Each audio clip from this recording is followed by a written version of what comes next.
ಯತ್ನಾಳ್. ಸನ್ಮಾನ್ಯ ಅಧ್ಯಕ್ಷರೇ, ಇದು ಭಾಳ ಒಂದು ಮಹತ್ವವಾದಂಥ ಬಿಲ್ಲು. ಇದು ಒಂದು ವರ್ಗದ ನಾಯಕರನ್ನು ಟಾರ್ಗೆಟ್ ಮಾಡುವಂಥ ಉದ್ದೇಶದಿಂದ ಬಿಲ್ಲು. ಇಲ್ಲಿ ನಾವು ಚರ್ಚೆ ಮಾಡಬೇಕಾಗಿದೆ.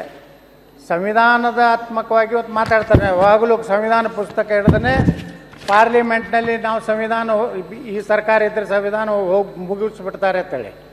ಆದರೆ ಇವತ್ತು ನಡೆದಂಥದ್ದು ನೋಡಿಬಿಟ್ರೆ ನಮಗೆ ಚರ್ಚೆಗೂ ಅವಕಾಶ ಕೊಡಿ ಇರಲಾರ್ದೇ ನಮ್ಮದು ಏನೇನು ಭಾವನೆಗಳೇನದಾವ, ಯಾವ ಕಾರಣದಿಂದ ದ್ವೇಷ ಭಾಷಣಗಳು ಪ್ರಾರಂಭ ಆದವು ಅನ್ನೋಂಥ ವಿಚಾರನ ಇಟ್ಕೊಂಡು ದಯವಿಟ್ಟು ತಾವು ತಕ್ಷಣ ವೆಲ್ಲಿಗೆ ಹೋಗೋದು ತಕ್ಷಣ ತಾವು ಬಿಲ್ ಇದನ್ನು ಮಾಡ್ತಾ ಇರೋದು ಇದು ತಮ್ಮ ಒಂದು ಗೌರವಕ್ಕೂ ಚ್ಯುತಿ ಆಗ್ತದೆ. ಯಾಕಂದರೆ ಇದು ಇತಿಹಾಸದಲ್ಲಿ ಉಳಿದೋಗ್ತದೆ. ಈ ರೀತಿ ಇಂಥ ಮಹತ್ವವಾದಂಥ ಒಂದು ಕಾನೂನನ್ನು ತಿದ್ದುಪಡಿಯನ್ನು ತರುವಾಗ ವಿರೋಧ ಪಕ್ಷಗಳನ್ನು ಅವ್ರಿಗೇನು ಚರ್ಚೆಗೆ ನಾವು ತಯಾರಿದ್ದೀವಿ, ಯಾವುದೋ ಒಂದು ಕರಾವಳಿ ಭಾಗದ ಜನರಿಗೆ ಅಪಮಾನ ಮಾಡೋ ರೀತಿಯಲ್ಲಿ ಮಾತನಾಡಿದಾಗ ಸಹಜವಾಗಿ ಅವರಿಗೆ ತಮ್ಮ ಭಾಗದ ಜನರ ಬಗ್ಗೆ ಅಪಮಾನ ಮಾಡಿದ್ರು ಅನ್ನೋಂಥ ಭಾವನೆ ಬಂದಿದ್ದು ಸಹಜ. ಆವಾಗ ತಾವು ಹಿರಿಯ ಸ್ಥಾನದಲ್ಲಿ ಕೂತವರು ನಮ್ಮ ಎಲ್ಲ ವಿರೋಧ ಪಕ್ಷ ಎಲ್ಲ ಕರೆದು ಎಲ್ಲಿ ತಪ್ಪಾಗಿದೆ ನೋಡಿ ಇದನ್ನು ಇವತ್ತು ಚರ್ಚೆಗೆ ನೀವು ಅವಕಾಶ ಮಾಡಿಕೊಡಿ. ಇವತ್ತು ನಿಮ್ಮ ಸಂಪೂರ್ಣ ಕಾಂಗ್ರೆಸ್ನವ್ರಿಗೆ ಬಹುಮತ ಇದೆ, ಪಾಸ್ ಆಗ್ತದೆ. ಮುಂದೆ ಕಾನೂನಾತ್ಮಕ ಏನು ಹೋರಾಟ ಮಾಡಬೇಕು, ನಾವು ಸುಪ್ರೀಂ ಕೋರ್ಟ್ನಲ್ಲಿ ಏನು ಪ್ರಶ್ನೆ ಮಾಡಬೇಕು ಎಲ್ಲ ನಾವು ಮಾಡ್ತೀವಿ. ನಾವು ಇಷ್ಟಕ್ಕೆ ಇಲ್ಲಿಗೆ ಸೀಮಿತ ಆಗೋದಿಲ್ಲ. ಸಂವಿಧಾನಬದ್ಧವಾಗಿ ಇವತ್ತು ಸಂವಿಧಾನಬದ್ಧವಾಗಿರುವಂಥ ನಮ್ಮ ವಾಕ್ ಸ್ವಾತಂತ್ರ್ಯವನ್ನು ಇವತ್ತು ಕಸುವಂಥ ಕೆಲಸ ಇದು 2ನೇ ಎಮರ್ಜೆನ್ಸಿ ಕರ್ನಾಟಕದಲ್ಲಿ ಪ್ರಾರಂಭ ಆಗಿದೆ. ಅದಕ್ಕೆ ನಾವು ಹೇಳ್ತೀವಿ, ತಮಗೆ ವಿನಂತಿ ಮಾಡ್ಕೋತೀವಿ, ಚರ್ಚೆಗೆ ಅವಕಾಶ ಕೊಡಿ. ಚರ್ಚೆ ಆದ ಮೇಲೆ ಅವರು ಮೆಜಾರಿಟಿ ಇದೆ ಆಗ್ತದೆ, ಅದಕ್ಕೇನು ತೊಂದರೆ ಇಲ್ಲ. ದಯವಿಟ್ಟು ಸನ್ಮಾನ್ಯ ಸಭಾಧ್ಯಕ್ಷ ಯತ್ನಾಳ್. ಸನ್ಮಾನ್ಯ ಅಧ್ಯಕ್ಷರೇ, ಇದು ಭಾಳ ಒಂದು ಮಹತ್ವವಾದಂಥ ಬಿಲ್ಲು.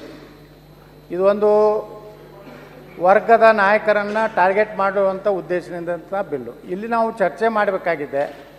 ಸಂವಿಧಾನದಾತ್ಮಕವಾಗಿ ಇವತ್ತು ಮಾತಾಡ್ತಾರೆ, ಯಾವಾಗಲೂ ಸಂವಿಧಾನ ಪುಸ್ತಕ ಹಿಡಿದೇ ಪಾರ್ಲಿಮೆಂಟ್ನಲ್ಲಿ ನಾವು ಸಂವಿಧಾನ ಈ ಸರ್ಕಾರ ಇದ್ದರೆ ಸಂವಿಧಾನ ಹೋಗಿ ಮುಗಿಸ್ಬಿಡ್ತಾರೆ ಅಂತೇಳಿ.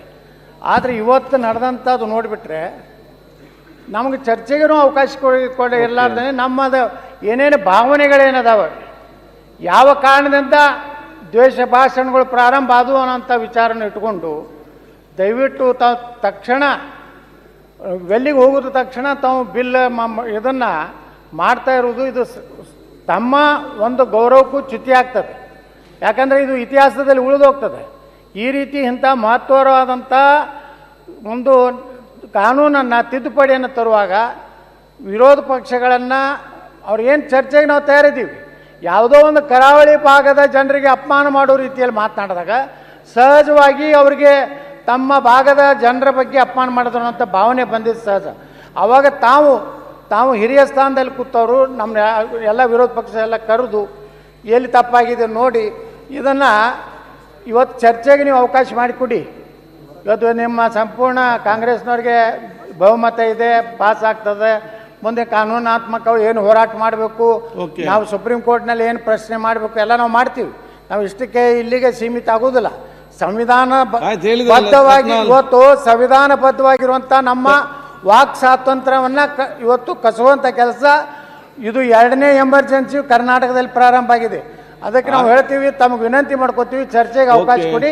ಚರ್ಚೆ ಆದ ಮೇಲೆ ಅವರು ಮೆಜಾರಿಟಿ ಇದೆ ಆಗ್ತದೆ, ಅದಕ್ಕೇನು ತೊಂದರೆ ಇಲ್ಲ. ದಯವಿಟ್ಟು ಸನ್ಮಾನ್ಯ ಸಭಾಧ್ಯಕ್ಷ